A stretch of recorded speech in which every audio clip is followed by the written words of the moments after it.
Welcome to My Body, My Bump, My Baby, where we help women be empowered, intentional mothers. This podcast is best enjoyed sipping tea or taking a stroll in nature. This podcast is for informational purposes only and should not be substituted for professional psychological or medical advice, diagnoses, or treatment. Always seek the advice of your physician, midwife, or other qualified health provider with any questions about your personal situation, health, or medical condition.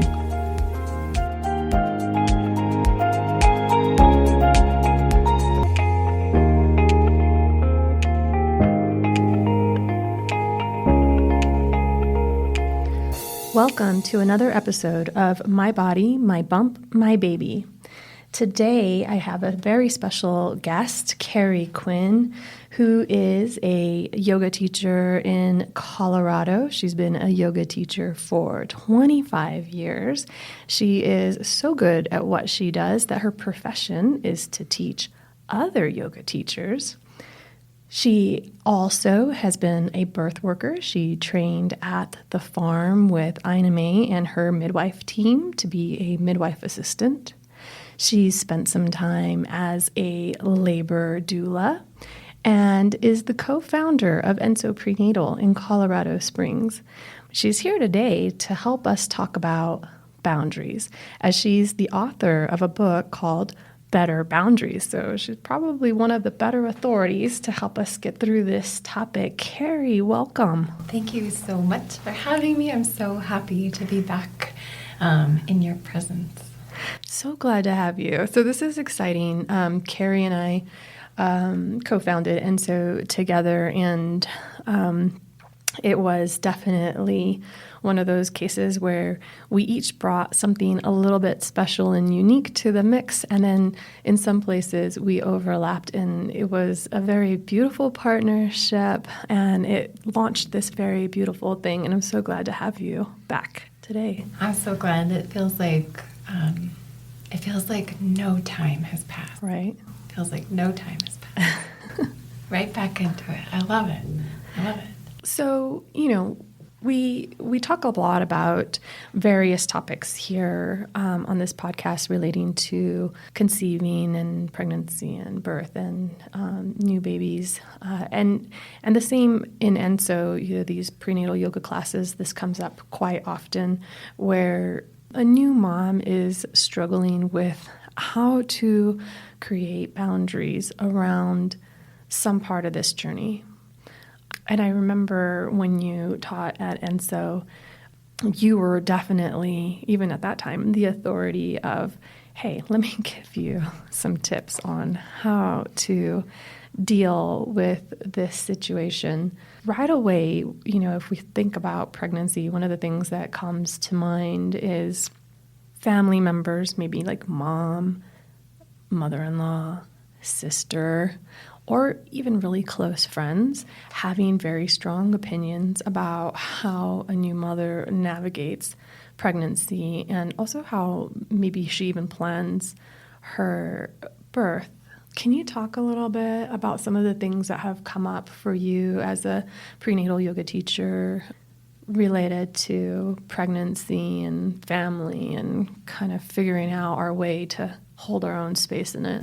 Absolutely. I think, anytime two humans are interacting, or anytime a human and an organization are interacting, we have boundaries that we talk about. And we often think about conflict of boundaries, but actually boundaries are how we fit together, as well as like how to know where one person ends and one person begins. So that's super interesting that you just said how we fit together, because definitely when I think about boundaries, I think about walls. Right. Not coming together. Yeah. So I'll back up a little bit and give you my my little TED talk about boundaries, and then we can talk about how that applies to pregnancy and new motherhood, because I think the way we think about boundaries is inside out and upside down. And so I think about boundaries like a puzzle, right? Have you ever put together a jigsaw puzzle? There's a special place for every single piece. Every single piece fits in one place and one place only. And the way that we know how they fit is based on their boundaries, right? The literal edges of the piece. And if you watch a child put together a jigsaw puzzle, they'll pick up a piece and they try to place it. It doesn't fit because of the boundaries. And then they try to place it somewhere else. And in life, if we put that puzzle piece in a wrong place, a place it doesn't fit, like we try to tear off a piece to make it fit, or we try to like cram it down, you think of that toddler trying to like really force a fit, it jumbles up the whole puzzle because it blocks the space where other things need to fit. Right. And so this is actually like the deep and sacred teaching of yoga, right? Is to know exactly who you are and what you do in the world. And if and when you know that and you can articulate your boundaries, then you know where you fit and how you fit. And where I think we can get it wrong is by trying to force something that doesn't fit, or by not knowing what our own boundaries are. And not knowing what our no is, but really not knowing what our yes is. Elaborate on that. So when you think about someone who is new in pregnancy, maybe it's their first pregnancy, their first experience of being pregnant, if they don't have intention, right, which you talked about in a previous episode, if they haven't been clear on their intention about what motherhood might look or feel like for them, or what that is, other people with their boundaries will try to assert and maybe convince or share or coerce somebody into taking on their version of motherhood. Yeah. So another way to put it is like being pulled around by other people's priorities. Exactly. So when you don't know what your yes is, when you don't know what your intention for motherhood is, it creates this space for everybody else to show you what theirs is. And one of the most powerful things that we can do, I think, is to leverage a few different techniques in order to determine what ours is. It doesn't mean that you need to go sit quietly in a cave in meditation and just figure out your purpose and how you want to be a mother, right? We're social beings. Like, you don't have to live in a vacuum in order to do that.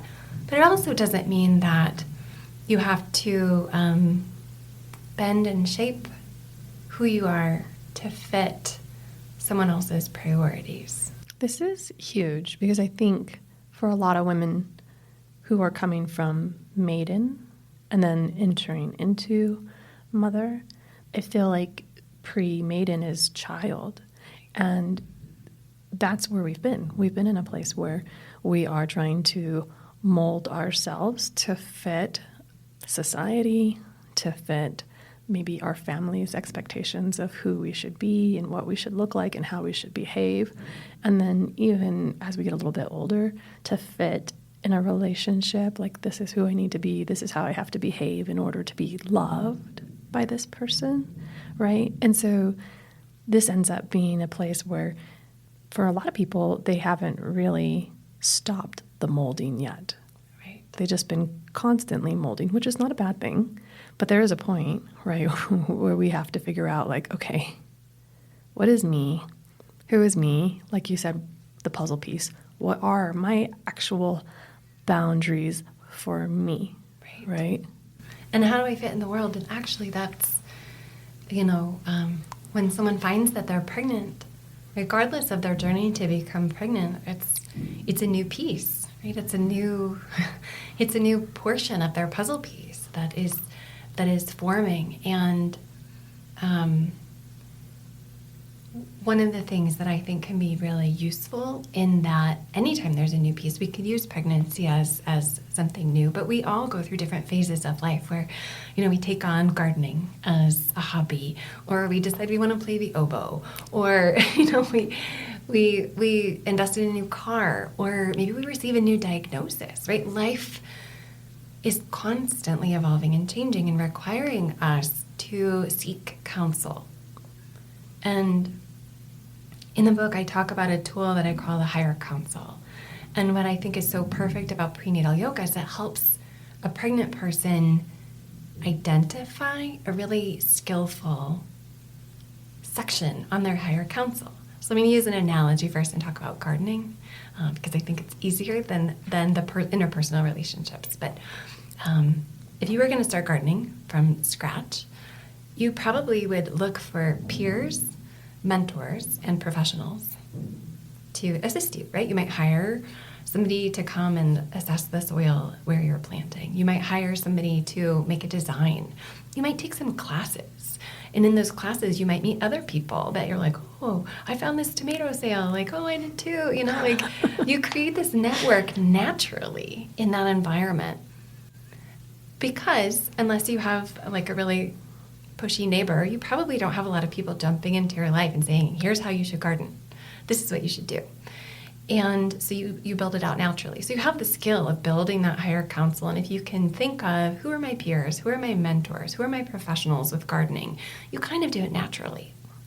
But when it comes to phases of life like pregnancy, we often have people that try to jump into our higher council without our permission. Right. Right? They want to give us advice. And we haven't necessarily put them in our higher council. So what I love about prenatal yoga is usually it's somebody chooses prenatal yoga and they meet a mentor, right? Their yoga teacher might be a mentor. They might also be a professional or someone who can connect them with professionals. Oh, did you know about doulas? How can I connect you with a doula? Did you know about chiropractic? Or are you looking for a prenatal massage therapist? Like there are people who are professionals in this industry, but they also meet peers. And so they start to create or have the capacity to create their own higher council. And when they do that, they might start to notice the people in their lives that are trying to be in that section that don't belong there. I like that you highlighted that. So, I think sometimes these people, and they're not bad meaning, they're trying to be helpful. Sometimes these people are providing their inputs, they think that you should do, what they think is right. And it could be that the person receiving that is not even aware that they're taking those things on as their agreements or their boundaries. So just being in a circle where these things start to become highlighted, people start to have the awareness of like, oh, wait a minute, right? That's unsolicited. And I have a choice, right? I can accept it and say, yeah, that fits me. Or I can kind of mull it around and be like, yeah, that's interesting, but no, not for me. Right. Yeah. Well, and the thing is, I think if we can use this kind of structure to think about things, we can take those well-meaning people in our lives and invite them into different areas of our higher council, right? So for instance, I like to think of this like archetype of a mother-in-law, right? That there's this person that is new in your life who may have different values, may have some shared interests, but maybe isn't somebody you would position. Maybe for some people, they would position their mother-in-law in their pregnancy higher council. But there may be some other ways in which that person can offer mentorship that is more meaningful and useful. And so what I suggest people do is redirect those well-meaning people out of talking about like, should I get an ultrasound or should I hire a midwife or an obstetrician, and into places like family legacy or recipes or other places that could be meaningful, that could be mutually meaningful, where that person truly does have a level of expertise and experience that you can't get elsewhere, right? Your mother-in-law has a relationship with your partner that's different from yours. They have insights. Right. They have history. They are part of who this being will be. Right. And they get to be invited in a particular way. So rather than having the no boundary that's like, you don't get to give me pregnancy advice and all of that, to say, thank you so much. I'm actually curious about, when you brought my partner home, can you tell me about those first few days? How did that go? What did you do? What do you remember? And let them get into the storytelling that might be useful. Yeah. And just helping them help you. And then you get to recruit for yourself the peers, the mentors, and the professionals that speak to you in the realm of pregnancy. I love that. And part of it, I think, part of what you're saying is you kind of are a little bit on a quest then. You're on a quest to find your truth, things that resonate with you, things that you feel are going to be appropriate for your child, your family, which is important because I think sometimes we're on this journey. If you kind of start thinking of it and imagining it more of like a journey, you can walk down a path, and the path can have all kinds of very interesting, unique items. And it would be very difficult to pick up one of each and throw it on your back and try to continue on the journey. At some point, you're going to break, right? It's going to be too much.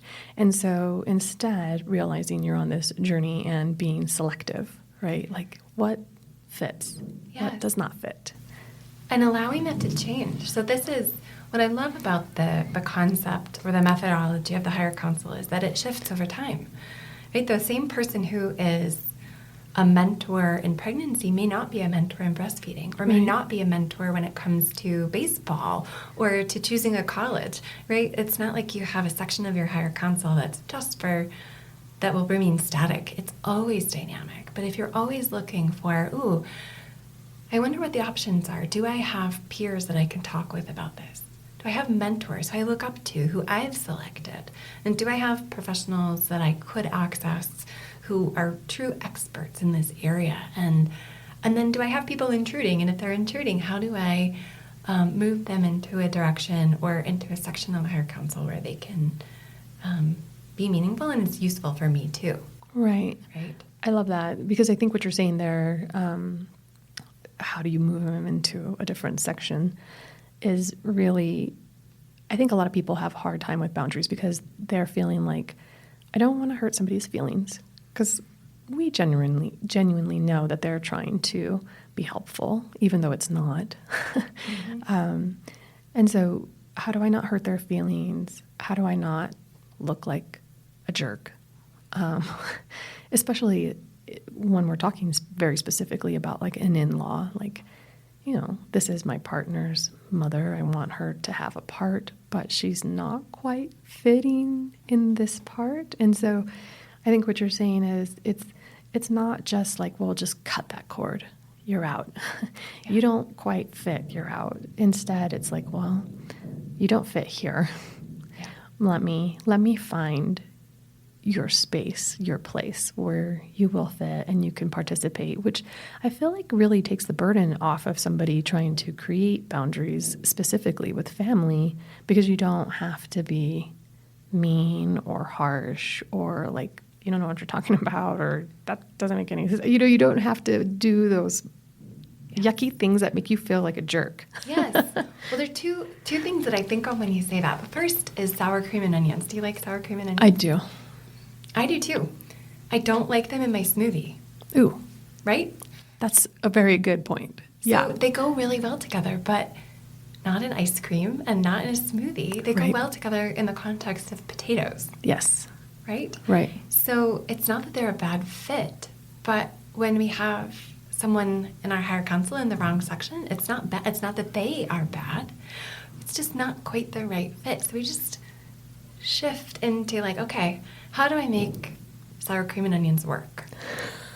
We're gonna need a potato, you know? Right. Not strawberries. Not strawberries. No. And the other piece is, I use this analogy a lot. I talk about a roofer, right? Like someone who fixes the roof on your house.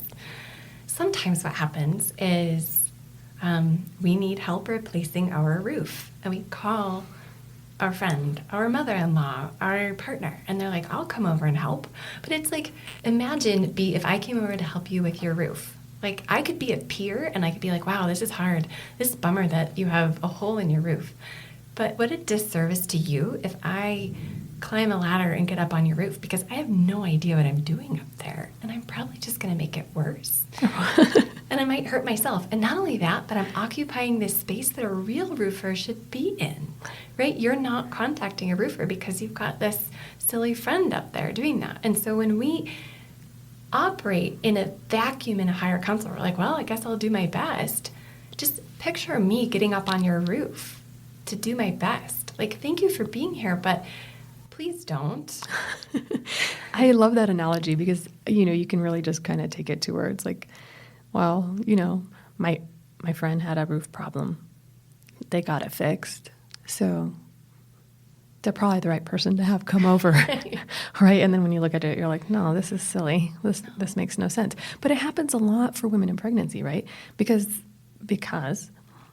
most women who have become pregnant know somebody who has been pregnant, Right. who has children. Well, she's been pregnant before. Maybe she can tell me how to do this. But I think one of the things that we have to remember is the way somebody does it for themselves may not quite fit you. They have their own story that goes along with it, and they have their own desires and goals and wishes and dreams and their own little image about what this whole thing is going to look like. And without you kind of diving deep and figuring out what that is, then it doesn't necessarily make them the most qualified person to give you advice and to follow that advice just because Yeah, exactly. they had a baby or they were pregnant before. They might be a great peer, right? Yeah. And peers offer solidarity. Peers answer the phone at 9:00 at night, and they don't try to fix things. They just hear and they're like, yeah, I'm with you. I'm answering the phone. I will be with you with this, whatever this is. Mentors have a level of experience, right? So somebody who has experienced many pregnancies or has witnessed many births might be a mentor. And then a professional has legitimately trained experience in this. They probably have some credentials. They probably have worked to do that. And in my opinion, in order to take on mentees, to be in that space of a mentor, that person needs to have a really robust higher counsel in that area, right? So if I'm brand new gardening and I have gone to the store and I bought a few things and I started digging in the earth, but I have never consulted anybody else. I've just done it once myself, and then I walk over to your house and I'm like, let me tell you how I did it. It's ridiculous, right? Right. It's ridiculous. And you would be like, and before you take my advice or my opinion on things, you might be like, oh, how did you learn about this? And if I'm like, I don't know, I just walked over to the corner store and I bought some seeds and I bought a shovel and I dug up some space and we'll see what happens. You might consider my advice differently than if I say, well, I took these gardening classes and I hired these 2 professionals and I talked to these peers every week, and it's from this that I feel confident offering you some direction. You might feel more comforted by that. And I think sometimes we're afraid to ask people Right. about their higher counsel.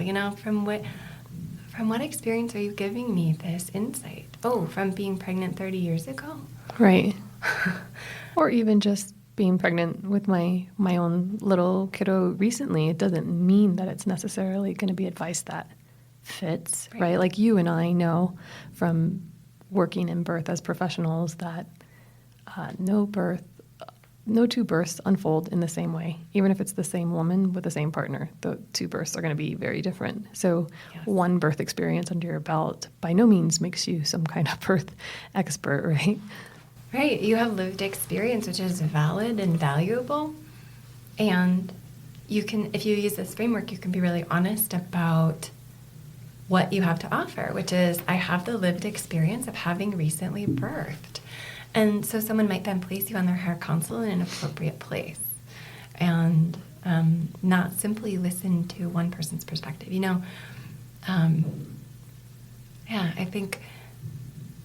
I think sometimes when we think we really like somebody and we try to emulate what they do, and they might be someone we know, they might be a celebrity, they might be an author, right? They might even be a character. I've heard people talk about characters that they look up to.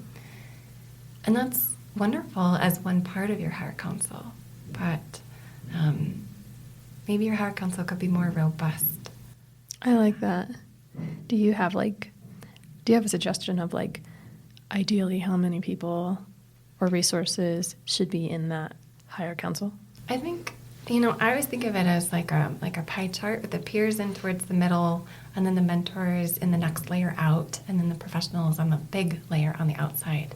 Because if you think about, okay, we'll talk about birth, right? Imagine over the course of your pregnancy, you might have a birth provider. You might hire a midwife or an obstetrician. You might also work with other medical professionals, like their medical assistant or their midwife's assistant. You might work with a sonographer. You might work with a chiropractor, a massage therapist, a childbirth educator, all of these different professionals. And then you might find that there is somebody who lives in your neighborhood who has had 6 pregnancies and, you really connect with and you feel like they have some good lived insight. And they might be a mentor for you. And you might have a family member that you do really resonate with. Maybe you have a cousin who had a pregnancy a few years ago that feels relevant, and they feel like they had a really positive experience and they had a robust higher council and they were having their pregnancy, and so you might have them there too. So like 2 or 3 people there.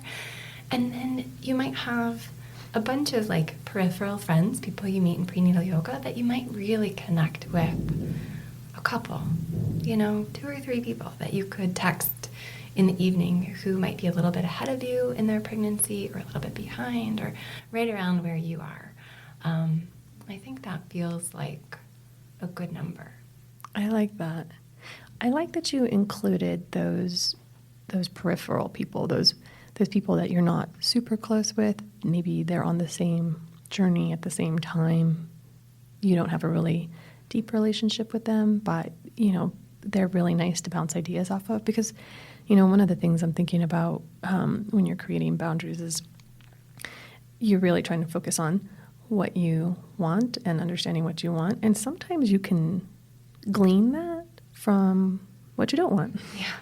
Or listening to other people's plans and other people's ideas and maybe feeling like, hey, that's not for me. Yeah. So now I know that thing isn't for me. So this, there's probably some other piece of this that would be like, okay, well, let me look over here, then this might be for me. So even being able to recognize what doesn't feel right or doesn't work for you based on just being around other people and listening to their experience is a nice way to find your yeses. Exactly. It's so helpful. And I think sometimes people ask me, like, what do I do if I don't find anyone? What if I have vacancies in my higher council and I'm really looking for a mentor and I am not finding that person? This is where I do actually think it could be useful to think about characters or celebrities that you look up to and really identify that person. So for me, I think about my finances, and it'd be great if Oprah Winfrey could be a mentor to me in my finances, because I feel like she has a really robust higher council at being a powerful woman in business. And, I have not met Oprah, nor has she come onto my higher council. But what it did was it helped me identify the qualities of what I was looking for in a mentor. What would Oprah do? Yes, and I found this person who looks nothing like Oprah and probably doesn't have a lot in common with Oprah, except that the way that she fits into my higher council is like an Oprah-sized shape, Oh, nice. So it kind of gives us a chance to say, okay, well, here's what I'm looking for. I'm looking for someone who makes me feel the way I imagine Oprah would make me. I like that. I like that a lot.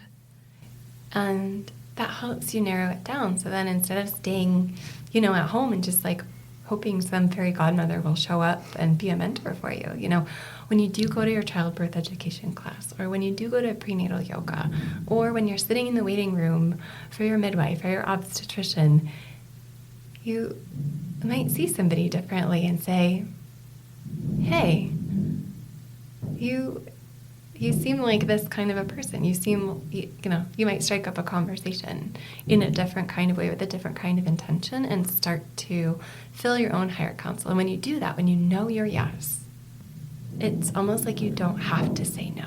One of the other things I wanted to talk about when it comes to boundaries is those professionals. So, you said you have this pie and there's the professionals on the outer edge. I feel like some people get into pregnancy, birth, and even becoming a new mother, maybe like with the pediatrician and the OB and the midwife. And instead of allowing those people to be a teammate or a hired consult. So a hired consult is, hey, I want to hear your thoughts and opinions on this, and then I'm going to mull it around and decide, does this work for me? But sometimes I feel like these people, the care providers, come in a place where they're like, they have so much experience, they have so much knowledge, and a lot of people will walk in and bring a little golden platter and put their locus of control on that platter and serve it up to them and say, here, you have my locus of control. Yeah, tell me what to do. How do we find our way instead of making them the people who decide and choose and do for you? How do we find our way into putting them into the council, the higher council, where they are advising and we have the option of taking that advice or maybe finding something that fits better?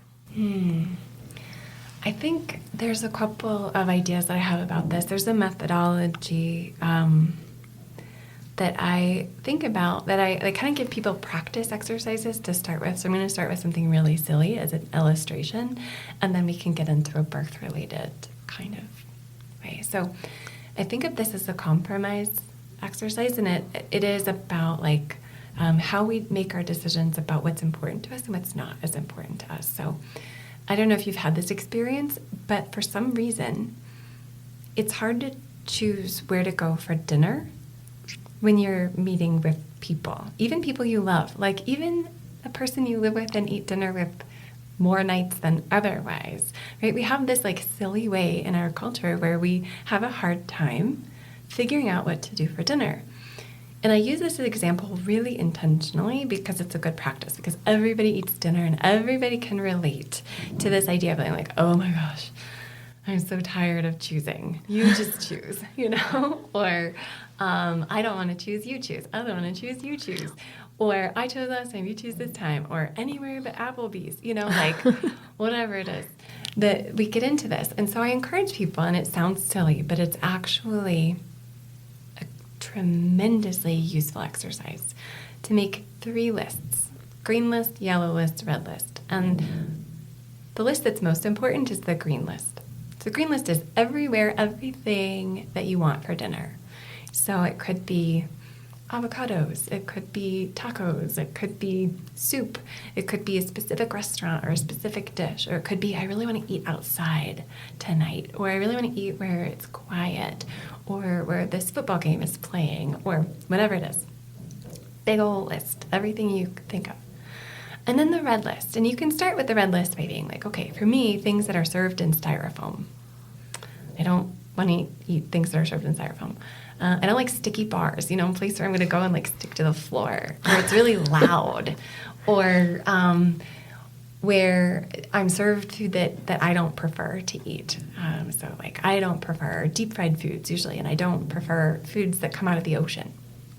Those are not my preferences. And so I put those on the red list. And as I look at my red list, I can consolidate things into categories. And the yellow list is everything in between. It's like, well, I could go there. I don't really have a strong feeling about it. It'd be fine. So sometimes those things come up in your head and you just drop them on the yellow list. Your goal in life is to have the most robust green list ever, so that you're super happy with lots and lots of different kinds of things. And your red list gets consolidated into a few categories. So styrofoam, seafood, sticky bars, loud places might be mine. Okay. A lot of us live on the orange line. Oh, there's orange. There's not really orange, but between yellow, which is like it would be fine, and red, which is not my preference. So a lot of us end up in these places where we're like, well, I could probably find something there. I could probably eat something there. That might be okay. So it would be like, in this example, it would be like, okay, here in town we have a place called Bonnie and Reed. Mm-hmm. Well, it's a seafood place. Yeah. So it would be like you saying, well, yeah, we can go to Bonnie and Reed and I'll probably just get a salad. Right. I'll be able to find maybe I'll probably be able to like make something possible, but it's not my green list. Right. Right. And so like the strategy for then choosing dinner is 2 people, however many people, would all say what they want, their green list. I really would like, not the whole green list, but I'm really looking for soup. And you might say, ooh, I'm really curious about, something that's on your green list. And then we might just choose something and go for it. Or you might say, oh, I'm really feeling Bonnie and Reed. And I say, seafood is on my red list. Is there a place where what are you hoping for from Bonnie and Reed? And you say, well, what I actually really like is their ambiance or something like that. That's really what I was looking for. And something where I might be able to get shrimp. Okay, great. Then we can talk back and forth and achieve compromise by knowing what our green is versus doing what a lot of people do, which is saying, what do you want for dinner? Well, I don't eat seafood. What do you want for dinner? Well, I am not going to, etc. Right. And we get stuck in this negative place. The thing about the green list and the methodology, and the reason I have people start with food is easy to start with. Then you can get into things like how you want to talk with your provider, how you want your provider to talk with you. And after you meet with somebody, you can sit down with your red list and your green list again and say, do I need to refine this? Do I need to update this? And as you continue, you might realize, like you said, even someone who's the wrong fit for you gives you good information about who the right fit is. Right. So maybe you see a provider and they say, oh, I'm so nice to meet you. Just so you know, it's part of my practice that I induce anyone who is your age who gets to 38 weeks. That's my practice. And you might think, ooh. That doesn't feel right for me. That doesn't feel like my choice. I mean, what I'm really hoping for is a provider that says, I'm open to inducing you if it becomes medically necessary, but I, with someone who is at your age, just like to do a little bit more monitoring. I like to do a few more ultrasounds or some blood work or something like that. And so that becomes part of your green list. And your green list gets more and more robust with every single visit that you have. And if at some point you realize, oh, this provider is on the orange line. Now you know who to look for. You can start having conversations with other providers and say, I'm looking for someone who has this methodology, approaches clients this way, starts conversations this way, has an electronic portal, or always invites my partner, or, whatever the circumstance might be. That really feels good to you. And so it's not about the provider being bad. They're not a bad provider. They just aren't a fit for you. Your fit is yours, no matter who the provider is. And you get to go around and say, here's what I'm looking for. I like it. I think, I don't remember who approached it this way. Maybe it was you. I don't remember, but another way to approach it is think about it as you are looking for a new partner. You're trying to have a relationship, right? And you're going on a first date. Well, it's probably a good idea to know what you're looking for in a good partner.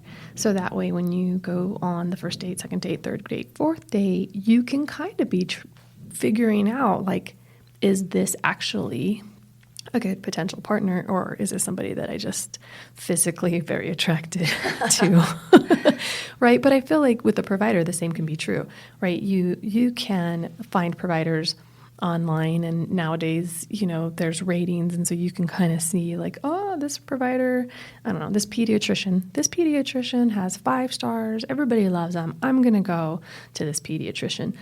And I think that we make a decision then, this is my pediatrician, before you even met him, instead of coming with the attitude of oh no, we're going to probably do, 3 dates or so. I'm going to start to figure out if this is the person or not the person for me and my family, but the key is knowing what you want, knowing what's your on the yes. green list. Yeah, knowing your yes, because then you can take that back to the higher council, right? So you have your list, you've met with the pediatrician, you go back to your peers and your mentors and you say, okay, let me talk with you, but I just met this pediatrician and they said these 3 things are on my green list and this thing is on my yellow list.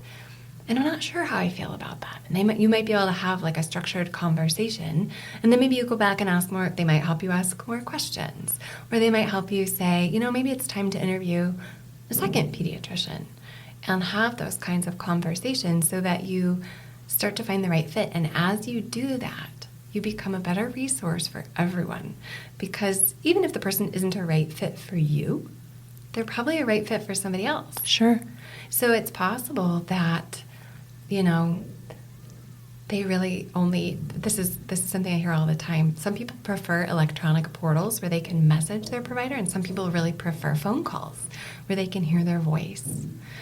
And neither one is good or bad. It's just a preference, right? And so if you're the kind of person who, I'm the kind of person that doesn't like to answer the phone. I rarely answer the phone. It's difficult for me. I love the potential to just do some asynchronous, text-based conversation. I don't always feel like I need to have a phone call. And so I really like having a provider who's happy to message me through a portal, who I can message at 2 a.m. and I'm not worried that I'm going to be interrupting somebody. Right. But other people feel differently. And so if somebody says to me, do you like your pediatrician? I would say, well, of course I like my pediatrician, but what are you looking for? Right. And then I could answer the questions and say, oh, if you were looking for a phone person, I actually interviewed this pediatrician who does all of their work exclusively on the phone. You might want to start with them. I love that. So your not good fit turns out to be a good fit for somebody else that maybe you're on their higher council. And I love how you said, go back to your higher council. At first, when you said that, I was a little bit like, well, what does that mean? But then as you started talking, I realized sometimes for myself, in my higher council would be friends that really know me, right? Or my partner, like people that like really, really know me, Yeah. And there are times where I don't know, for whatever reason, you're feeling uneasy, you're feeling unsure, and you just I hate the feeling of not being rooted and planted. I hate it. And so I'm almost willing to just I don't know if this is a good fit. I can't tell if it's a good fit. I kind of think it is a good fit, but then also think it's not a good fit. And so I need to go to my higher council, which are those people that really, really know me. And I can just throw out there and be like, here's what's going on. I don't know this. I don't know about that, but I just feel like I'm going to do it. Right. Mm-hmm. And then usually my friend or my partner is like, what are you doing? Right. No, that is no. You set a boundary. That's not within it. What do you do? And then it really is good because it's oh yeah, I can trust them. They really do know me. And maybe they can even highlight you are just feeling really uncomfortable with not being settled. Right. Right. And you're about to make a bad choice. This is how I end up at the seafood restaurant because I'm so tired of deciding, right? It's right. It could be exhausting. It could be stressful. There could be a lot of anxiety with just I need to find this person, right? I know we need to eat. Let's just go. Fine. It's fine. I'll just have it. I'll be done with that. And it's a bigger decision than what you have for dinner or which washing machine you buy. It's a bigger decision. And it can always be changed. Right? That's the other thing, too. I think sometimes people feel like if I've hired a pediatrician or an obstetrician or a midwife, I'm in it. It's too late. It's too late. It's too late, right? And that's why you have a higher council to tell you whether or not it's too late and to remind you that it's very likely not too late and that you could make a different choice, right? Some pediatricians might be really good with newborns and others might be better with toddlers or with specific kinds of concerns that people are having. Maybe you have a child that has recurrent strep throat, and there is a pediatrician that specializes in that. So at some point, you might switch. And I think this is one of the places I think the two methodologies work really nicely together because you can make different choices. Also, there might be times where you are tired, right? There are definitely times when I get home for dinner and I want to say to my partner, I'm so tired, and right now I can't make decisions. But Yes. I trust you. You know me very well. Can you please make a decision on my behalf? And when you have a robust higher counsel, you can do that. There's somebody that you can call and say, I can't choose between this or that. I can't make this hard decision. Can you help me? And if you've invested the time and effort in creating that section of your higher counsel, they know you well enough from having these kinds of conversations that they can say, my best guess for you right now is column A instead of column B.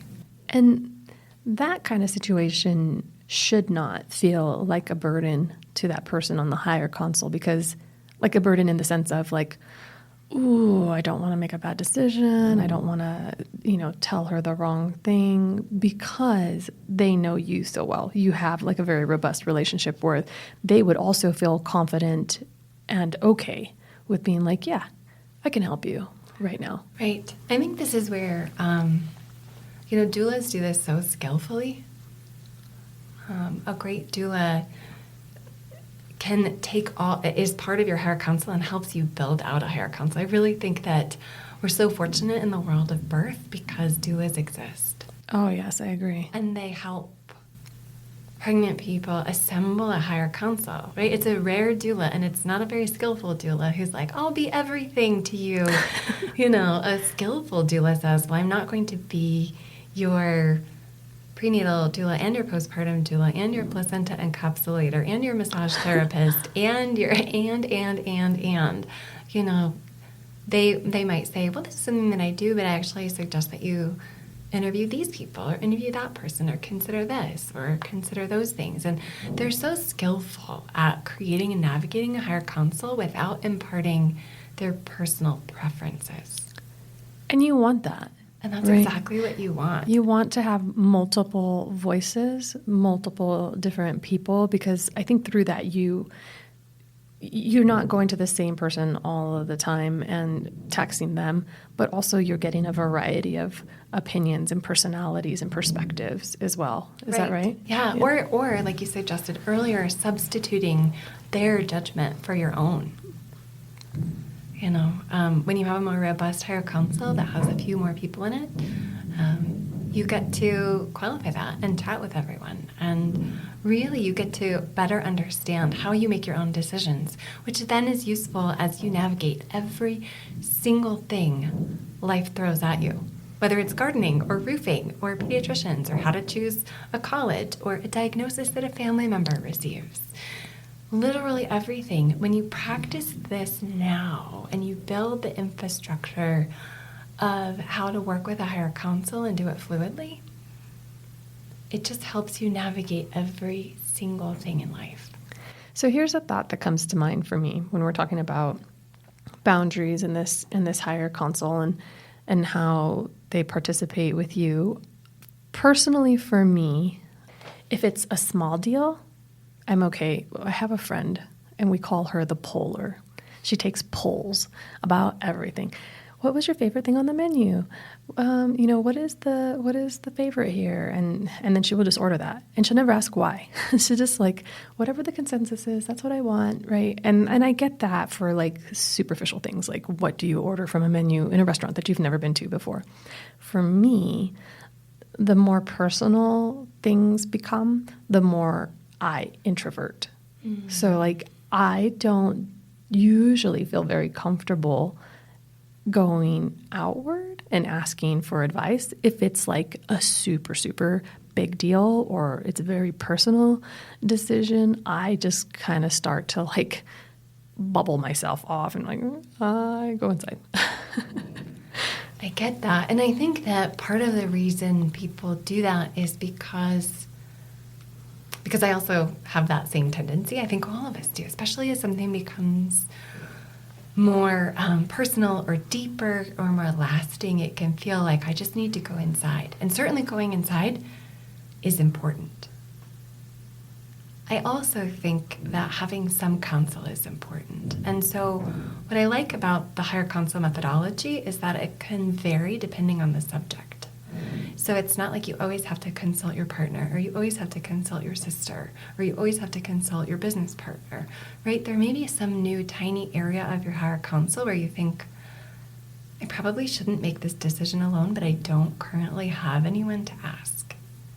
And so I need to create that space where I can find some people to riff with about this idea.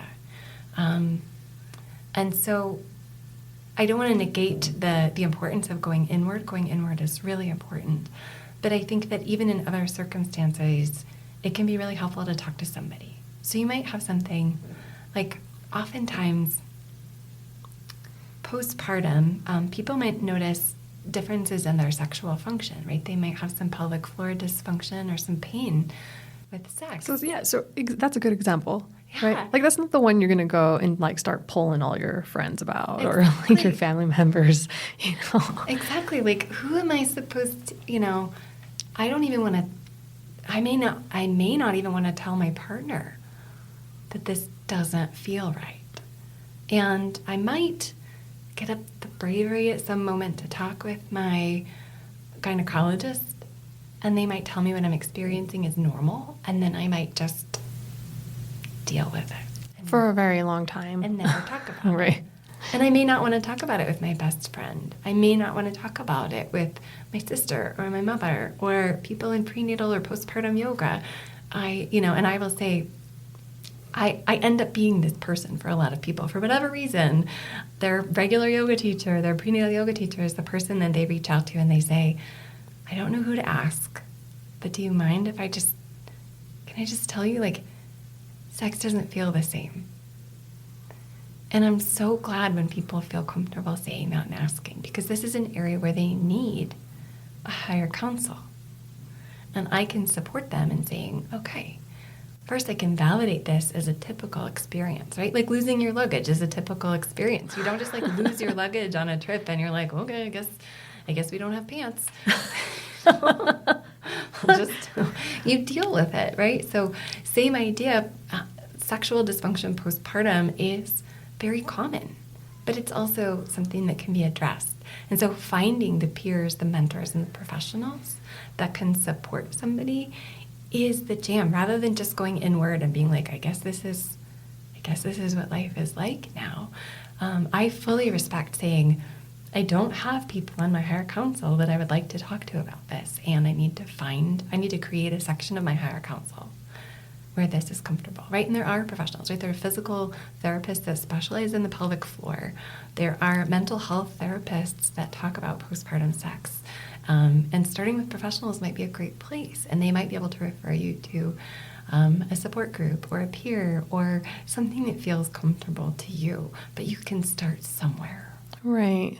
I think, part of the bad part of moving inward and just kind of keeping it to yourself and not reaching out is, well, we all don't know everything about everything. There's just gonna be some things that we just like, I didn't even know this is a thing. You might be just sitting there thinking like, maybe I'm like the only person that this has ever happened to ever, which is rarely ever a thing. But we get in that headspace, right? Mm-hmm. Like, what the hell is wrong with me? This is weird. Especially if it's around pregnancy and postpartum. There's a lot of weird happening. Like, this is freaking weird, and I'm embarrassed, and I don't want to tell anybody about it. But the problem about not telling anybody about it and just, I'm just going to live with this now. This is like the new me, I guess. This is who I am. I got this weird thing happening. Is that if you do find somebody safe enough that you can kind of just reach out and be like, hey, this is weird, and it's happening, blah, Mm-hmm. You might find resources and information, and then the more information you get, the more you're like, oh, holy crap, this is not unusual. I'm not weird. Right.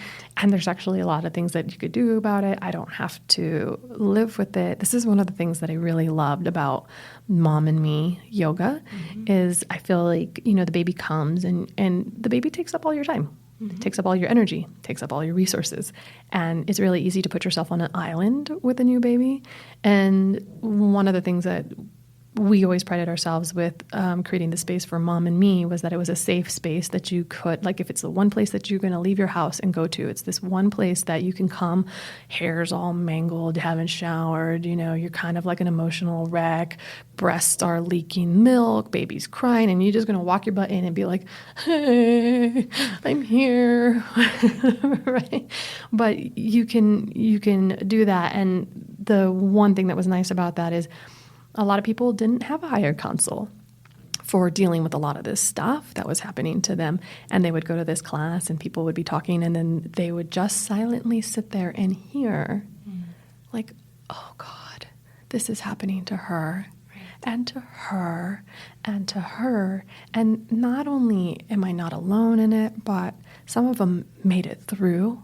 So they like shined the light at the end of the tunnel, or they could offer a little bit of a tidbit of what worked for them. Like, here's something you can try. I don't know if it's going to work for you, but right, just kind of stepping out in your vulnerability and reaching out for some kind of help, which can be super, super scary. It can be so scary. It can be so scary. And I think that that's why circles like that, like prenatal yoga, postpartum yoga, and to some degree other kinds of yoga spaces or other kinds of support groups or 12-step groups or therapy groups are nice places where you can find the person that might feel like the person to talk to, that normalizes it. I remember I taught a mom and me yoga class where somebody came in and they were just in tears and they sat down and everybody was like, what happened? And she's like, you're not going to believe it.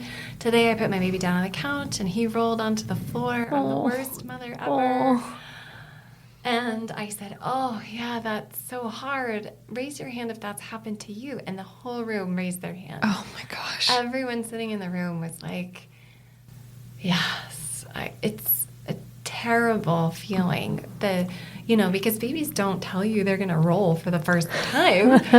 It just all of a sudden one day they roll, and it's such a common experience, but you can go down such a dark rabbit hole with just a small personal experience, and just to know that you're not alone in that.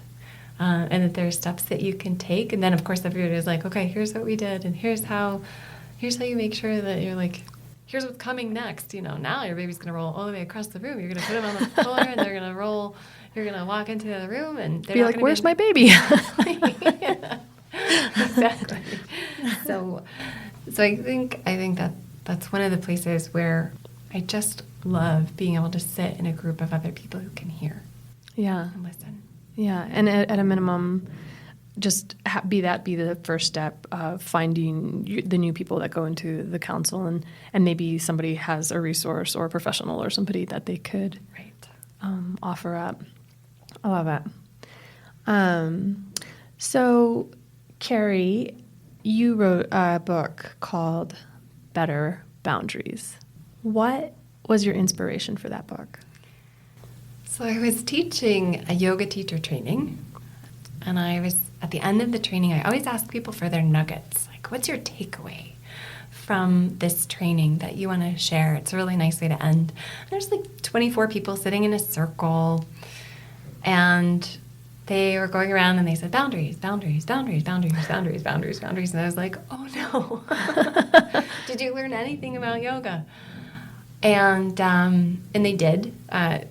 But what they had learned was some of the ways in which I structured the conversations around my own needs as the facilitator were some of the most pivotal lessons that they learned. Rather than just how to teach this style of yoga, they learned that I could say, okay, when it's time for a break, I'm going to the bathroom first, because everyone's going to try to ask me questions, and like I need to use the break. The reason we're taking a break is for me. You can all go to the bathroom anytime you want to, but this is my chance. And I brought a tea kettle so that I could make tea for myself the whole time, and the ways that I would answer questions and table personal questions, and not answer all of the personal questions that came up in the training. They learned all these things about boundaries. And so later I was on a train. I was stuck in a blizzard, and so I ended up taking this 8-hour train ride. Oh, goodness. And there was no Wi-Fi and there was no cell reception, and I didn't have my computer with me. I just had a journal, and so I sat down and I was like, okay, I have a few things to teach about boundaries, and I wrote out this huge kind of brain dump of all of the different things that I had to offer. Some of the tools, like the compromise tool, the higher counsel tool, the bingo tool, and some of these other tools that end up in the book. That's really where it came from, was to some degree listening to the way that I had structured this for years and years and years through different styles of teaching in circles. So that's where the book came from. You have to love yoga. I mean, I feel like anybody who's done yoga has a story similar to this where yoga highlights the next step. Like, this is actually what you're doing. You came here for yoga, but no, that's not what you're going to take away, right? So you're teaching a class and you're thinking you're teaching this class on yin yoga, and instead everybody takes away these big old lessons about boundaries. But not only that, but you as the teacher, you're like, here, I'm here to teach yin yoga, and then you leave with like, oh, I'm writing a book on boundaries. Yeah, I'm developing a whole course on boundaries, and then I had actually written a memoir, and my publisher read the memoir and said, this is a great book, but it's not your first book. What is your first book? And I thought, I've been teaching this course about boundaries, and so I sat down and I wrote the book, and they were like, yep, this is it. Nice. This is your first book. I love it. Who should read this book? Who is this book good for? I think just about anybody could read the book, because the tools aren't about specific, they're so general that they're really useful to improve your boundaries. So I'll say everyone, and then I'll put a little asterisk in it and say, this isn't for people who are really experiencing high levels of dysfunction. Like, they're just really struggling in the world, and they're having a hard time holding down a job. They're having a hard time being sober. They're in an abusive relationship. Like, this is a book. It doesn't get you out of those things. Right. This is a book. This is for people who are pretty much fine, but might resonate with this idea of living on the orange line. When I ask, when's the last time you went to dinner and picked something that you really wanted? People say, ooh, shoot, that's not me. It's been a while. Or I'm stuck in a rut. Some people have these different tendencies, and the book works really nicely regardless of what your tendencies are. If your tendencies are to put yourself last, to live on the orange line, to kind of stay close to the no, but not really know what your yes is. Or if you're a person with a really small yes, right? So some people have experienced life that had some challenges, and they get narrower and narrower and smaller as to what their yes is. And instead, the idea is to grow the yes and to explore and to have a rich, full life, and to be able to understand precisely who you are and how you engage in the world. Doesn't mean that your life gets smaller and smaller. Right. It actually becomes more and more expansive. And so if you feel like, oh yeah, I know what I want, it's Chipotle. That's easy. Where do I want to go for dinner? I want to go to Chipotle. Well, what if we went to Chipotle for lunch? I still want to go there for dinner. That's a really small yes. Right. And the world is bigger than that. Right.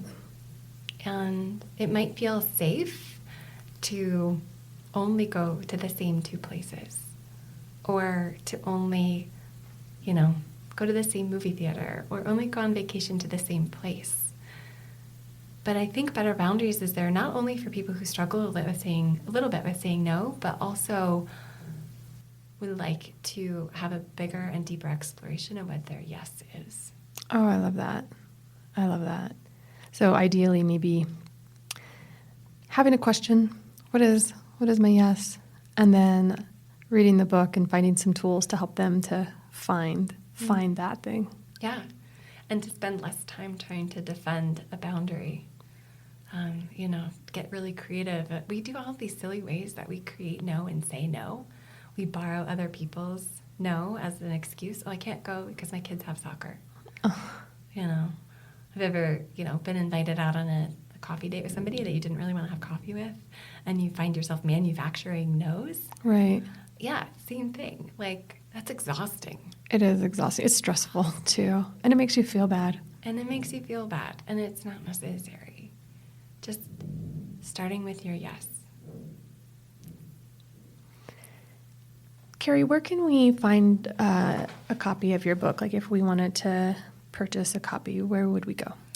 So you can buy the book anywhere books are sold. So you could, I personally really like bookshop.org, which is a consortium of independent bookstores. You could walk into your independent bookstore and ask them to carry it. They probably will have to order it, but they will order it for you, and that would be my preference. So I'm going to start with my yes and tell you because I love traveling and going to new cities and walking into independent bookstores. I want them to succeed, and so my yes for the place where you buy my book is at an independent bookstore. And if you don't have one that you love, you can go to bookshop.org, and they will support the network.